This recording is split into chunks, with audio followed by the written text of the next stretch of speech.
do you know who Palantir is? I do. Some people have referred to them as Stanford Analytica. Do you agree? Senator, I have not heard that. Okay. Do you think Palantir taught Cambridge Analytica, as press reports are saying, how to do these tactics? Senator, I don't know. Do you think that Palantir has ever scraped data from Facebook? Senator, I'm not aware of that.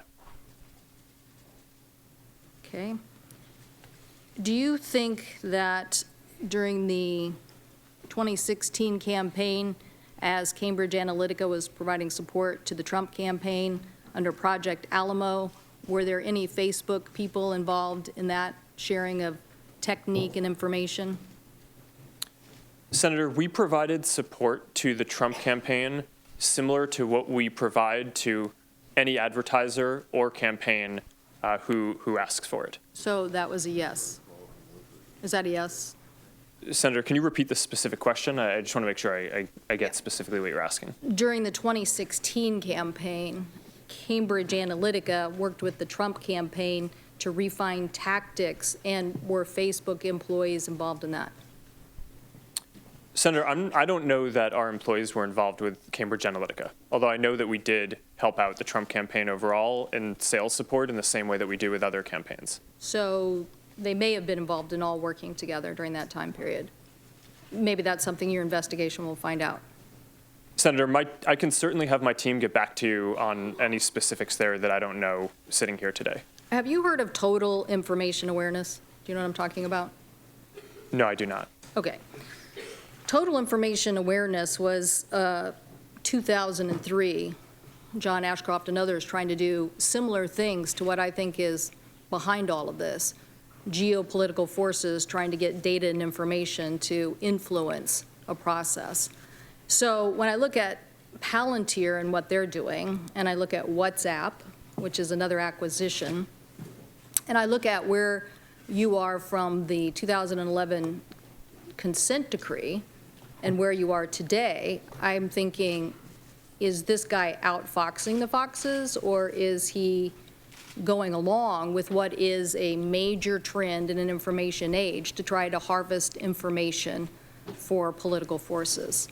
And so my question to you is, do you see that those applications, that those companies, Palantir and even WhatsApp, are going to fall into the same situation that you've just fallen into over the last several years? Senator, I'm not sure specifically. Overall, I do think that these issues around information access are challenging. To the specifics about those apps, I'm not really that familiar with what Palantir does. WhatsApp collects very little information, and I think is less likely to have the kind of issues because of the way that the service is architected. But certainly, I think that these are broad issues across the tech industry. Well, I guess given the track record of where Facebook is and why you're here today, I guess people would say that they didn't act boldly enough. And the fact that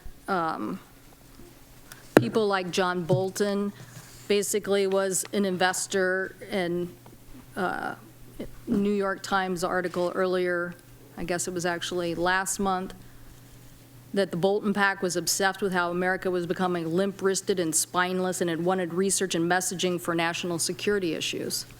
So the fact that, you know, there are a lot of people who are interested in this larger effort. And what I think my constituents want to know is, was this discussed at your board meetings?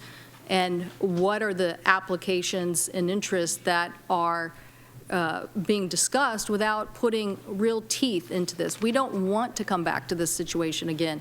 I believe you have all the talent. My question is whether you have all the will to help us solve this problem.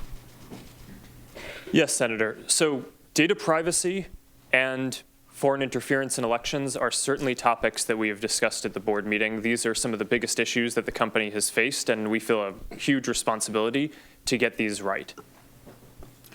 Do you believe the European regulations should be applied here in the U.S.? Senator, I think everyone in the world deserves good privacy protection. And regardless of whether we implement the exact same regulation, I would guess that it would be somewhat different because we have somewhat different sensibilities in the US as do other countries. We're committed to rolling out the controls and the affirmative consent and the special controls around sensitive types of technology like face recognition that are required in GDPR. We're doing that around the world. So I think it's certainly worth discussing whether we should have something similar in the US. But what I would like to say today is that we're going to go forward and implement that regardless of what the regulatory outcome is.